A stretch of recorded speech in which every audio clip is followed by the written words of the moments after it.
I hope you're doing well. I just thought I'd go live and answer some questions about carnivore. So I got a bunch of questions from people on Instagram. So I thought I would answer the questions today. So we go this way. Okay, so we're just getting ready here. My baby's asleep, so I thought it'd be a good time to answer these questions, and hopefully he'll stay asleep. So if you don't know much about me, I'm a holistic nutrition consultant.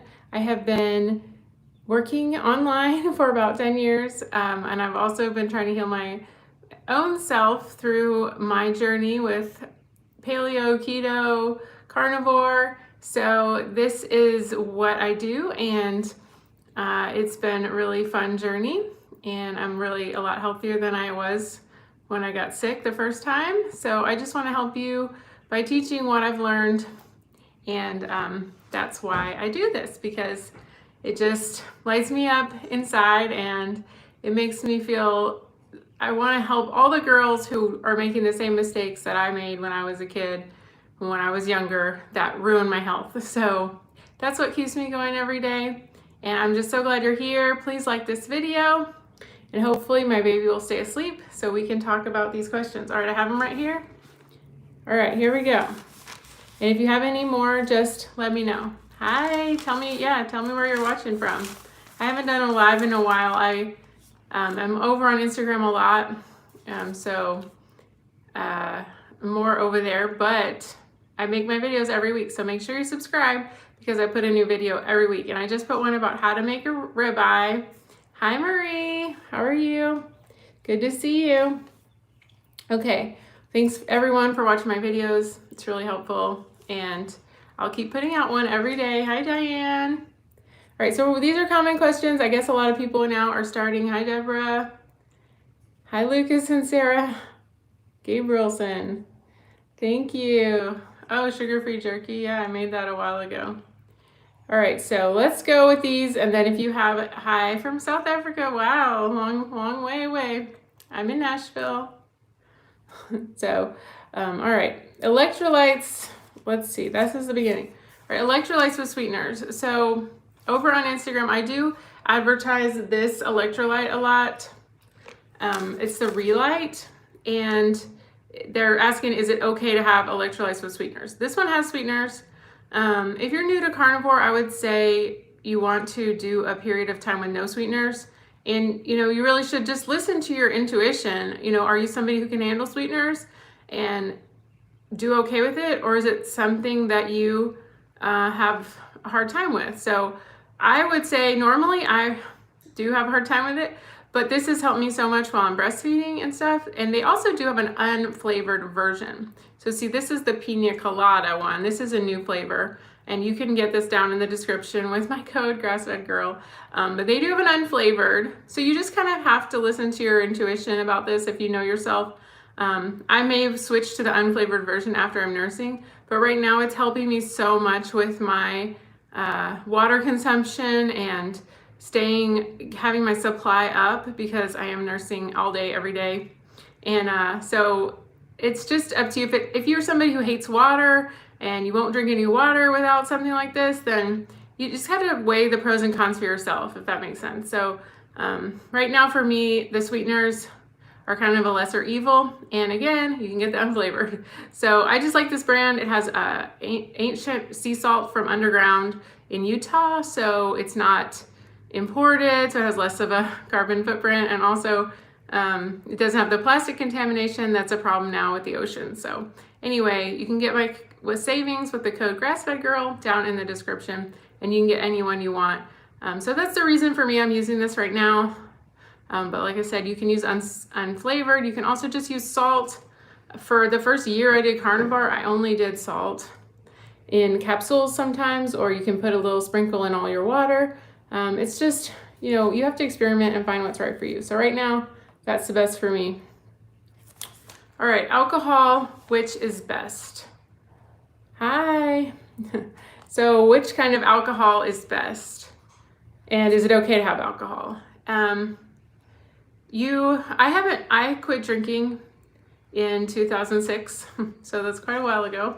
Before that, I was kind of a binge drinker, and I'd say that goes along with, you know, food addiction and sweeteners, sweets, sugar addiction, all that stuff. Hey, Bart K, hi.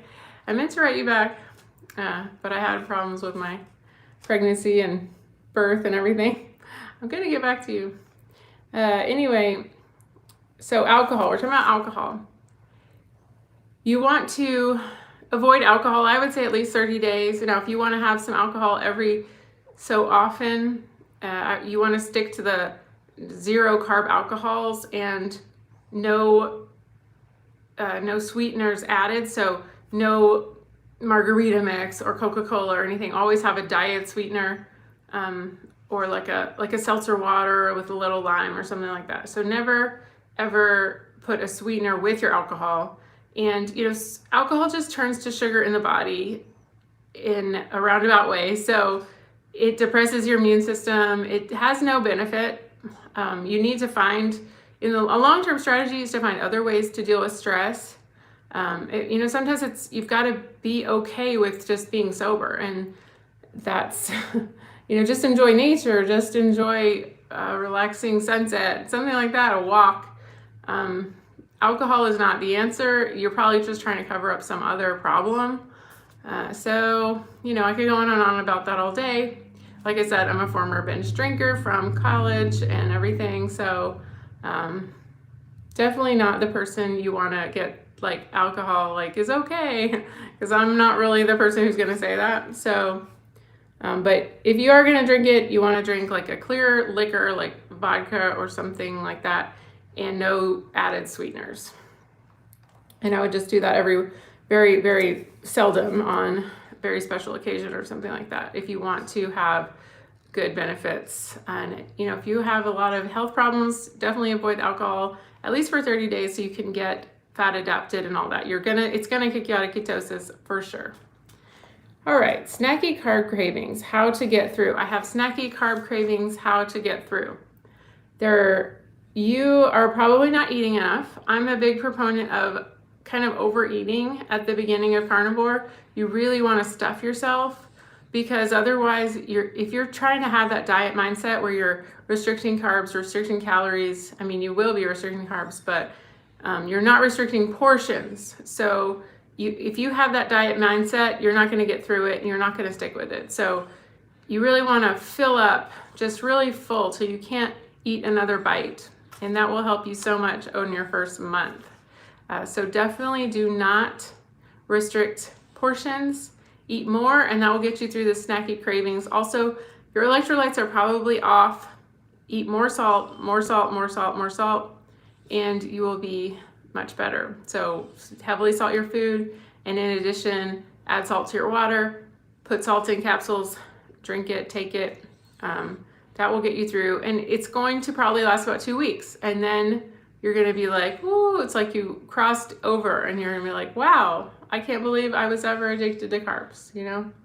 So you got to give it a while, and you got to eat more salt, probably more fat. Don't restrict food. All right, if I want to lose weight on carnivore, how do I do it? Do I count calories? Do I increase fat? Or do I do fasting, or all three? So I would say, again, you do not want to restrict food. You do not want to count calories. And this is a beginner video, so you don't want to do any of that when you're trying to get fat adapted, when you're trying to get used to carnivore. All right, we'll come back to that in a minute, Sunny. All right, so you don't want to count calories, no. You want to increase fat? I would just say you didn't ever want to eat fat-free. I wouldn't worry about increasing fat so much as I would just worry about eating fatty meat. So you don't have to worry about percentages and all that. Just eat a lot of fatty meat. You know, add butter to satiety, add ghee. But you just want to be full. Doesn't matter how much you eat. It just want to be full of eggs, full of meat, full of fatty meat, red meat, whatever you like, but do not restrict carbs. Yes, you do restrict carbs, sorry, but you don't restrict calories, and you don't count portions, and you don't count macros. So fasting, and she's also asking if she should do fasting. You should never, I don't think you should do fasting for the first 30 days at all. And I mean, just don't eat if you're hungry, but always eat. I'd say eat 3 meals a day, and that's just gonna keep you from eating treats and keep you from wanting chocolate or sugar. So that is why you need to eat 3 meals a day, I think, at the first month. Then after that, you can do whatever you feel like you want to do. But definitely,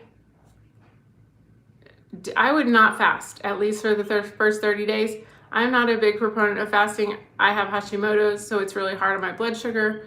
I have hypoglycemic tendencies, so not everyone is good at fasting. It's not good for everyone. So definitely, I would avoid fasting for the first 30 days for sure. Maybe the first 6 months. And then it should happen naturally. It should just start happening naturally. You shouldn't have to, you should not have to really do it and count your time and time restrict and all that stuff. It should just start happening, like, oh, you wake up and you just happen to not eat till noon or 2 or whatever, because you just forget. That's natural. So you don't want to force the fasting. How do you get over the mental part of not eating veggies? So for me, it wasn't hard because I love veggies. Don't get me wrong. I was paleo for 10 years. I was eating all the veggies. I was making soups and stews, and I was eating buckets of Brussels sprouts and cabbage, and I love all that stuff. But it's a lot of extra work. It's a lot of extra cleanup. And so it's a lot of extra money. So when I was told that I didn't have to eat that, I was like, oh my gosh, well, that's cool. I don't have to worry about fixing all the stuff and buying all that stuff and worrying about, is it going to go bad and all that stuff. So if you think about that, that will help you some. Also, I was using it more as a diet aid. So I was like, oh, well, I can eat veggies and fill myself up, and then I don't have to, it's like a low calorie bulking agent, and so when I didn't have to do that, I was like, oh, okay, I can just eat meat till I'm full. And also, when you're doing keto, they say you can't eat too much protein, and so I was like, oh gosh, well, I better just stuff myself with veggies. So all those things combined, it was just like a huge relief for me not to have veggies. So we may have to go if he doesn't like to. It's okay. Shh, shh, shh, shh, shh. All right. So I think it's just, you just get used to it after you just fill up on meat first, and then you'll be full and won't be thinking about veggies. Okay. All right. Let me try to look over here. Okay. So the mental part. Okay, we did that one. Why does it help Hashimoto's? So somebody's asking, why does carnivore help Hashimoto's? Well, it's a multifaceted, and I'm sure won't get to all of the facets, but one is it's an elimination diet, and all holistic health is focused on elimination diets. So all holistic health, the first step is elimination diet. So you want to remove gluten, dairy, soy, corn. So it does that, and that's going to reduce your inflammation. So when you reduce your inflammation, you're going to have all of this water weight released, and you're also your body is going to be able to focus on other things, not just protecting you, not fighting these foreign invaders that are in your body, and ramping up your immune system. So your body just has it can focus on other processes that will help you to lose weight, and it will help you in your Hashimoto's. So when your immune system is overactivated in Hashimoto's, so if you lower that need for your immune system to hyper respond, then you will get better. So shh, it's okay, it's okay, it's okay. All right, we'll try to do this. And so those two, let's just stop with that one, because so it lowers inflammation and it removes the inflammatory foods all at the same time, and then that will keep your blood sugar stable. Shh. that will keep your blood sugar stable. And that process of keeping your blood sugar stable will slow down the autoimmune process on your thyroid. So that is really important.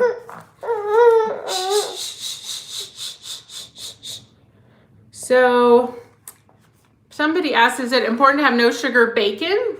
I think the sugar in bacon is very low. I mean, if you find it triggering and you're like overeating bacon because of a tiny bit of sugar in it, then definitely try to find it. But you know, Whole30 has brought the no sugar bacon into the mainstream, and so there's a lot of no sugar bacon out there. So if you find that you want some bacon, then definitely get some no sugar bacon. It's easy to find now, so why not? But if it has a tiny bit of sugar, I wouldn't really worry about it unless you find that it's making you like overeat it or just crave it. Okay, that was one we already did. Okay, so this person says, I'm on the 3rd day of carnivore and I'm very hangry. So they're probably not eating enough. So you want to eat 3 meals a day. So it's not like keto where you're eating, you know, little small meals or you're waiting long periods of time between eating or any of that. Not when you start carnivore. You want to go full on, eat. Otherwise you're going to fail. So they're not eating enough. They're probably maybe eating lean meats, too lean in meats, and they're probably not having electrolytes. So when you do all those things, you'll be fine. You should feel fine. You should not even think about food in between meals. Like, eat your 3 meals, but eventually you can go down to 2 meals, or you know, the intermittent fasting will stop. Will just start naturally. So intermittent fasting will just come naturally because you'll be full. Okay, 1 second. I have to turn off the oven. I'll be right back.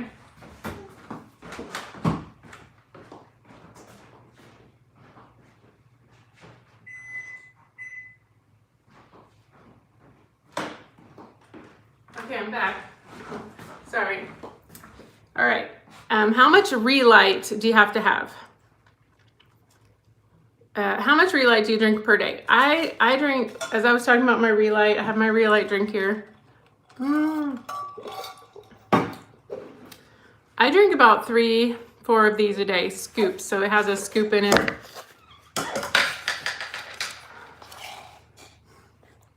So about 3 or 4 of those, and you know, each one has 1,000 milligrams of sodium. So you can see there, 500 potassium, 60 magnesium. You can look at their website. I have a link down in the box below. You can get a discount. So I do 3 or 4 of those a day. I just put it in everything I drink, so. Okay, so now the next person is asking, I have motility issues, thoughts on blending meats. Now, I'm really not sure what they mean by that. Maybe they're saying that they're afraid their digestion is going to be bad if they don't eat meats that are well broken down. So if I have motility issues, thoughts on blending meats. So your body is designed to break down meat. It's the easiest thing for you to digest. It's the easiest thing for you to absorb. It's the easiest thing for you to get nutrients out of. So your body is meant to do that. So I wouldn't worry about it. I don't think you need to blend your meats. So just try it. And you know, it took really make sure you have plenty of electrolytes. And then that was my I started carnivore. All right, I'm gonna take him out. I started carnivore because I had motility issues. Yeah, it's okay. It's okay. So that's why I started carnivore, because I had motility issues. And once I got my electrolytes right, I started going to the bathroom better than I ever did before. So it's pretty amazing. Yeah. He is so So cute. Anyway, all right, so long fast before carnivore diet. Good to do that. So should I do a long fast before the carnivore diet? Huh? Do you think so? Long fast before the carnivore diet. Good to do that. No, I don't think you need to do any fasting. You need to eat. Your body, it's not about when you eat, it's what you eat. So if you do a fast, you're just going to stall your adaptation. So you want to go ahead and get started. I mean, this is not a self-flagellation. You want to eat and be full, and that's why I started, because they said you can eat all you want. So I was like, great, I want to eat all I want. If you're trying to suffer and starve, I don't think you're going to be successful. I mean, just stop with that. Just stop with that torture. I mean, we're so into that dieting should be torture, and that's our culture and everything. I'm just, it makes me so mad. Like, just eat. No fasting before you start carnivore, just eat. Now, should you be used to doing keto? Yeah, that would help. Should you be able to run on ketones? Yeah, that would help. If you're coming from SAD, it's going to be a rough adaptation period, but I don't think it's going to be